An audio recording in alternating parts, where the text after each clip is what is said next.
All right. First day on Twitch, Star Flag Media, and Solo Venture. Just testing out to see basically how this setup would work. I don't have any of the fancy gadgets, and currently streaming just using a old computer that I have here and a GoPro camera that I set up as my digital camera.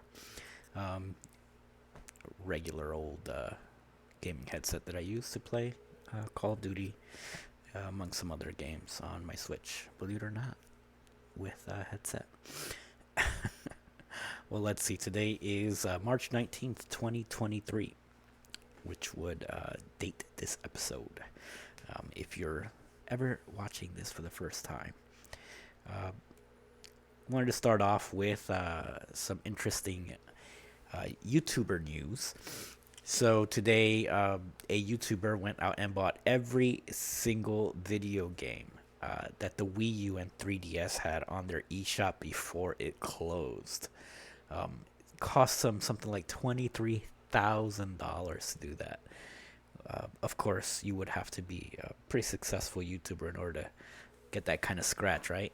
But I figured, I figured, hey, if you could do it, great. The Wii U, in my opinion, severely underrated console, misunderstood by both the general public, but I think even gamers gave up on that system when they shouldn't have.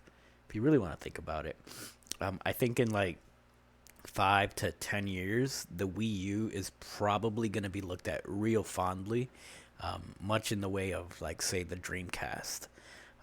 Dreamcast was, on its way to being this huge console for Sega, right? And then Sony and Nintendo came out with their GameCubes and PlayStation 2s, but the real icing on the cake for Sega to exit the market was Microsoft joining the race, and now you just didn't have room for, four players in the game, especially after some huge financial mistakes that Sega had made previously, right? So with the Wii U, Nintendo kind of saw themselves in a similar situation. I mean, they, unlike Sega, who had a huge success with the Genesis, but then floundered with the Saturn and then the 32X and the Sega CD, kind of dug themselves into a corner. Nintendo's coming off this huge wave of success with the Wii and the DS.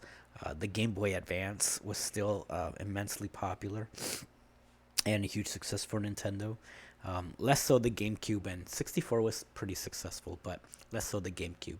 Now the Wii, over 100 million consoles sold, and they're riding that wave, and everybody and their grandmother had one, and that's not even hyperbole. Like, they literally, their grandmas had one.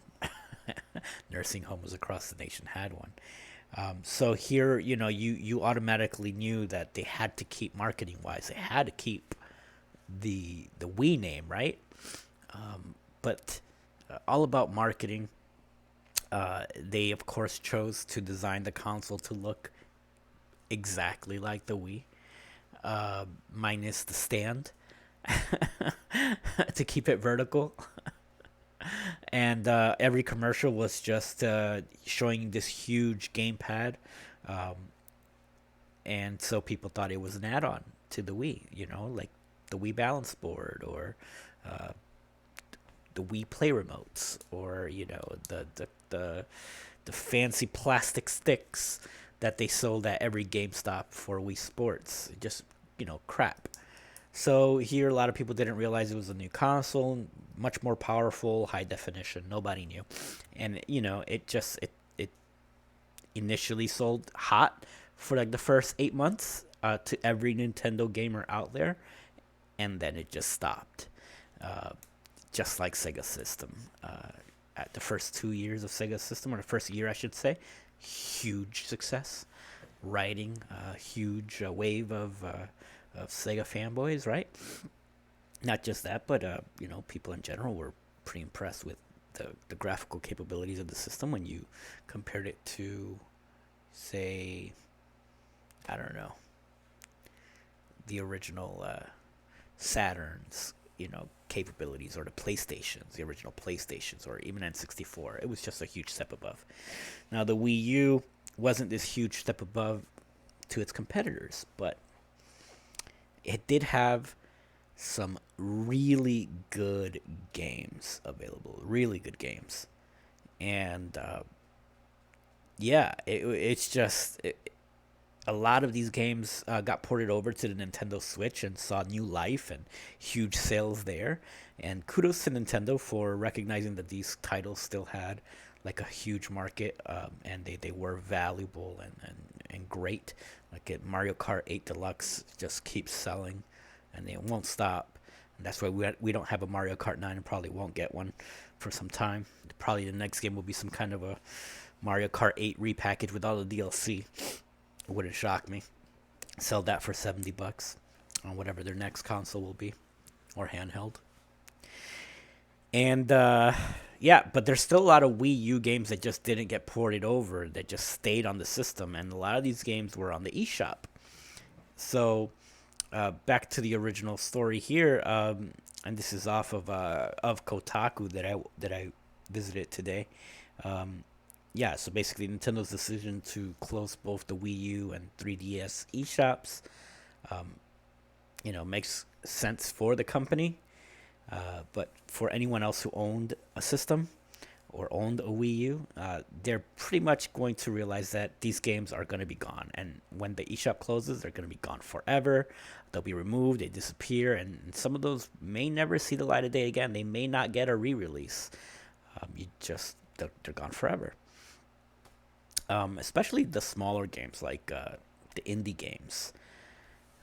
They don't have a shot of finding a publisher to go ahead and put some major compilation out there. Not in real life. Not where they would make a sufficient amount of money off of these. But yeah, a YouTuber named the Completionist, I believe, decided to sit down and spend almost an entire year of his life buying the entire library of Wii U and 3DS games that are still available on the console. And he finally finished. He bought 866 Wii U games and 1,547 3DS titles. In there's a lot of DSiWare and virtual console releases, but still, it still counts. And it says in the article that it added up to 1.2 terabytes of data for the Wii U. As we know, the Wii U had 32 gigs on a good day of internal data, so you definitely had to use some SD cards. And for the 3DS, it was an equivalent of 267 gigabytes for the 3DS. Um, yeah, that's a lot. That's a lot of games. So over 460 eShop cards were used during all that purchasing, and in total he spent $22,791. Um, he's got his video up there on YouTube. It's impressive. Um, if you're wondering what happens to what that is, you should go check out his video and see what's going on. And it looks like, yeah. So that's what's happening there. I just found that real fascinating. It's kind of interesting too. The Wii U came out in 2012, so now we're here in 2023, and it's officially the swan song for a console that was pretty much dead 4 years into its life cycle, but somehow still had some life left to it, including the digital releases or whatnot. I just thought that was interesting. But yeah, if you guys have any like fond memories of that system, I did, you should definitely look into that library. There's definitely going to be a market for that in a couple of years. I think. I think it really will be looked on fondly, kind of like the Dreamcast. But yeah, so the news for Nintendo that I found interesting today. So finally going to be picking up some new games coming up, and yeah. So I don't really have much to go on for today. Just really wanted to see what Twitch was all about. Keep a small, quick session, test out the camera, test out the sound on this, and see if this will be working for later on. If I can bring some guests along, some friends, and put our thoughts and submissions into this and get something a little bit more streamlined going on. Um, if we ever build an audience, or if I ever build an audience, that would be sweet. Unlikely, but sweet. All right. So I think I'll be ending the stream now, and I had a whopping one viewer for the first time, and hopefully people will start engaging more in the future. See you later.